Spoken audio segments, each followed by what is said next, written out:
মানুষের স্বভাব হলো এটাই যে তিনি নিজের প্রত্যেক পরিশ্রমের প্রতিফল প্রার্থনা করেন। বেশিরভাগ সময় এই ফলাফলের চিন্তা করতে করতে, কল্পনা করতে করতে উনি কর্ম করতে থাকেন যে আমি এই কাজটা করলে এই ফল পাবো। সেই সব কল্পনা করতে থাকেন যা না তার হাতে আছে, না আছে অধিকার, আর না আছে নিয়ন্ত্রণ। উনি শুধু নিজের কর্ম করতে পারেন। উনি কি ফল পাবেন তা তার হাতে কখনোই নেই। তাই আপনিও শুধুমাত্র কর্ম করতে থাকুন, ফলের চিন্তা করবেন না।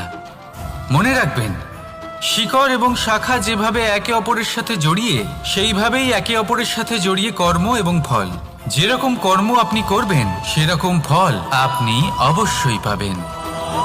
তাই এই ফলের আশায় কর্মের সময় কখনোই নষ্ট করবেন না, কারণ যে ব্যক্তি সময় নষ্ট করেন, সময় সেই ব্যক্তিকে অবশ্যই নষ্ট করে দেয়।